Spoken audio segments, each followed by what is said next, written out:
In this video, I'm going to show you how I keep my players engaged using a combination of creative narration, visuals, music, and sound effects. What I like to call the Immerser Effect. See what I did there? Immerser. You saw that.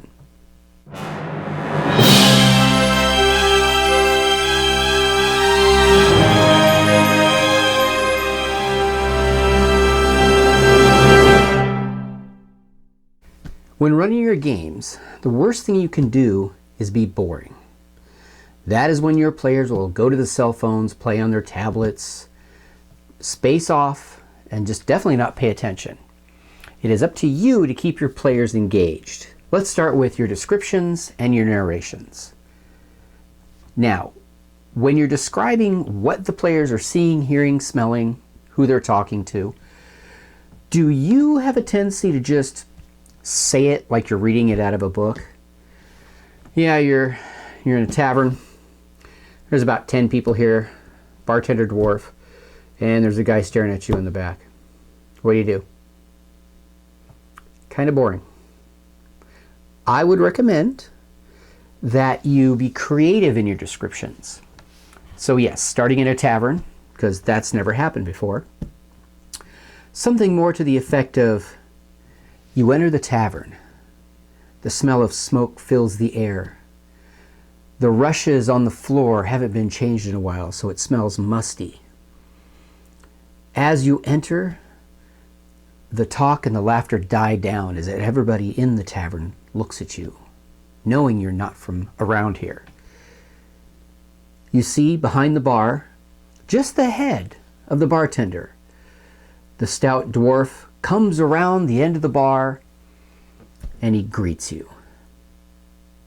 Now, isn't that a little bit better? That was just off the cuff. You can kind of script out or at least outline what you're going to say.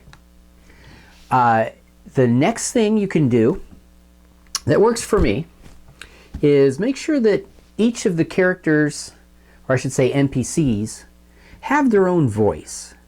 Now, you don't have to be a professional actor or voice actor to do this. I do this because I've been in drama for years and I've studied accents, so I have no problem doing with a variety of accents for each NPC, or even my character when I'm playing. But that's not necessarily for you.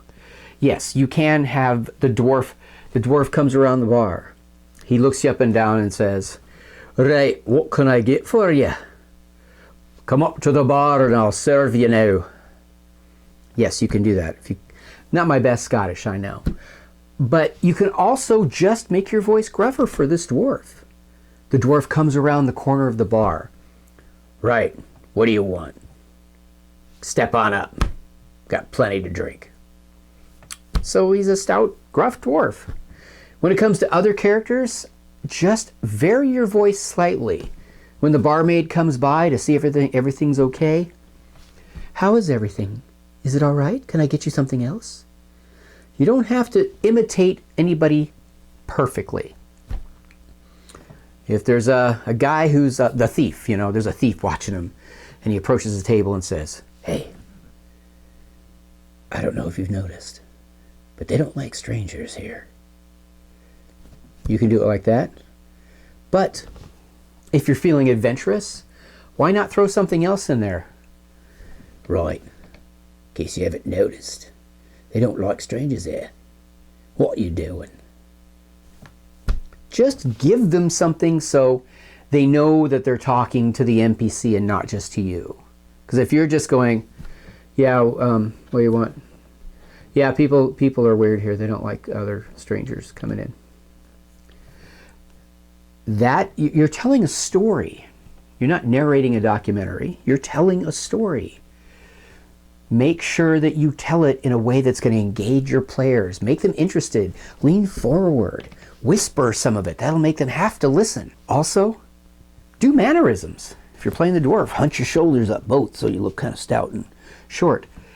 There's really no right or wrong way to do this. I'm just trying to give you some ideas. These are the things I think of when I'm creating a game scenario for people. Now, This particular approach is extremely important if you run 100% or mostly theater of the mind.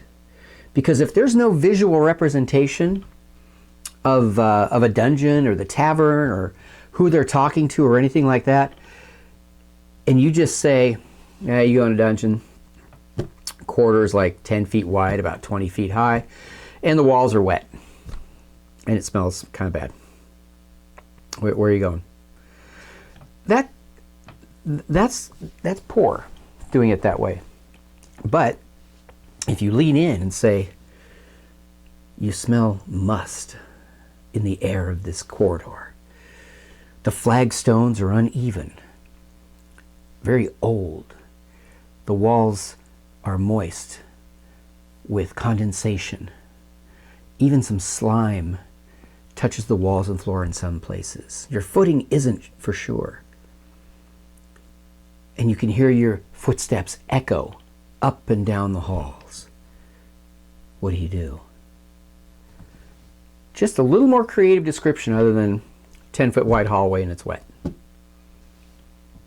Again, theater of the mind, creative description is very important. Also, when it comes to monsters and spells, don't just say, you run into a zombie. You see a zombie coming down the hall. What do? No. Describe what they see and let them figure out what it is that they're encountering.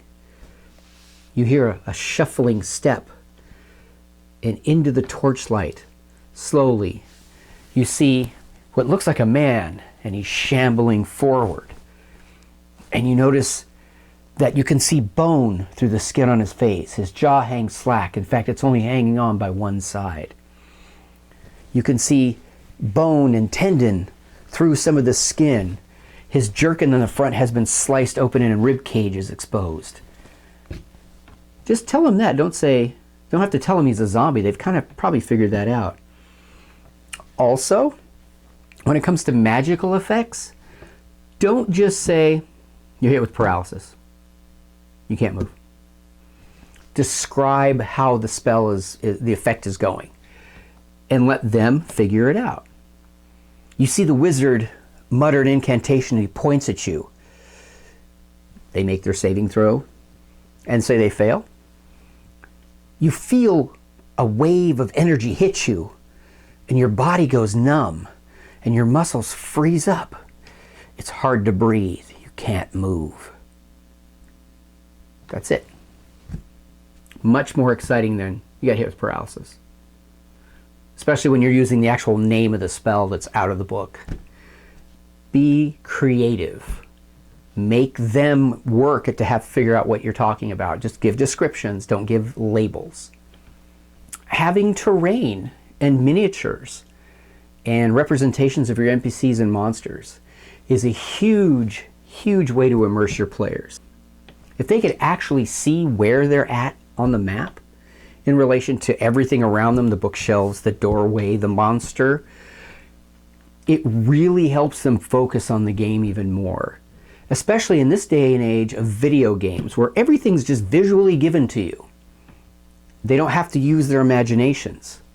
And coming from an old school player who played like late 70s, starting late 70s, all through till now, we didn't have any of that. And we started getting the metal miniatures eventually, but a lot of our stuff was just pencil graph paper and descriptors, and that was about it. So actually having either homemade dungeon tiles, store-bought dungeon tiles, or dry erase mat, drawing out everything so they can kind of see where they're at in the setting is a huge, huge help to them getting engaged. You don't have to draw out the entire map. If you've ever seen Dungeon of the Mad Mage, the Waterdeep, yeah, good luck drawing or making tiles for that in all those levels of hundreds of rooms.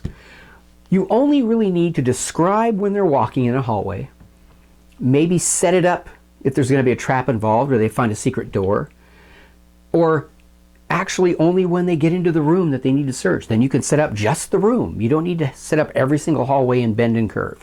Just set up the encounter when it's happening, especially in combat, And then that way they get some kind of tactical sense. So just set up the actual encounter that's important. And that saves you time as well. Then, if you're feeling up to it, you can use music and sound effects. And I do this quite effectively. It takes practice. You have to be pretty up on your improv game for this. I use a couple different apps. There's a fantasy sound effects app on, a couple of them actually, on the Google Play Store. There's Sirenscape, which everybody knows about. And there's another one that I prefer, and it's called Tabletop Audio. And I'm going to give you a demonstration of how I do all this at the end of the video. I'll do a whole demo of how I narrate, present the encounter with terrain using music and sound effects to make it a little more exciting. So putting this all together, you can use more of one than another. You can use it all equally. You can just get rid of all of it.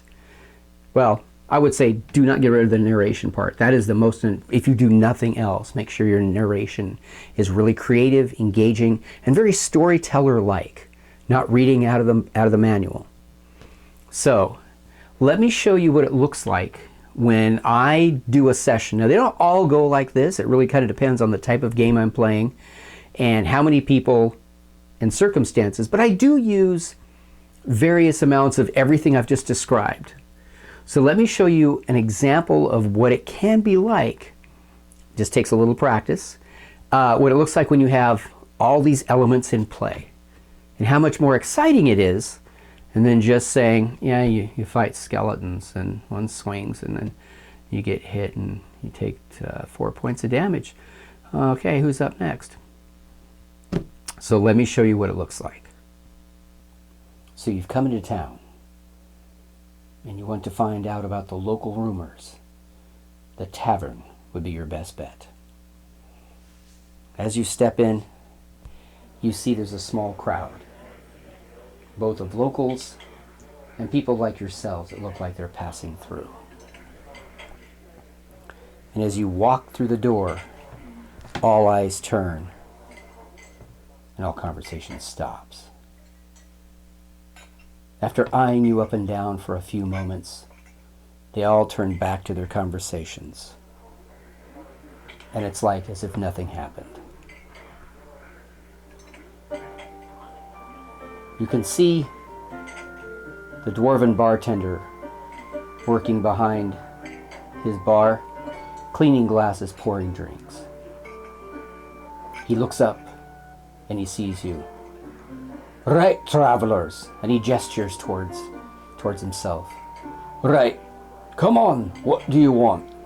I've got plenty of ale, lamb stew, and that's about it, actually. We have a small tavern here. So you ask him about the rumors of creatures in the woods. And he looks at you and says, right, if it's rumors you'll be wanting, my man to talk to is right over there. And he indicates this small, darkly dressed gentleman over here at this table. He would be the one who's been making note of everything going on. So, do you want to go talk to him? As you've come down the hall, you're now facing the door. The large timbers are bound by black iron. And there doesn't appear to be any lock on the door. What do? As you step forward, you feel the floor give right next to the door. Everybody give me a dexterity check. You try it, and the door is unlocked.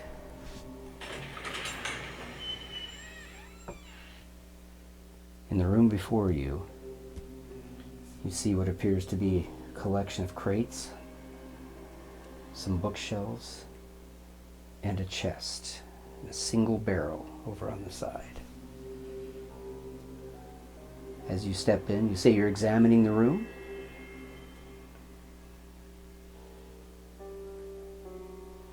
The wizard, as he steps through, he feels a wisp of cobweb go across his cheek.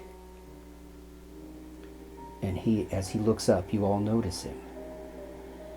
And you can see wherever the walls meet the ceiling, which is about 20 feet above your heads, the corners and the ceiling itself are covered in webbing.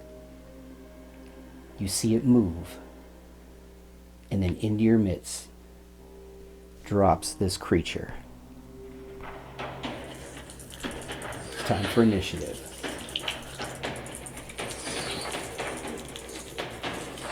You won the initiative, you go first.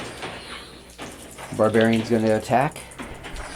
He swings, but it is blocked. The wizard, casting a spell,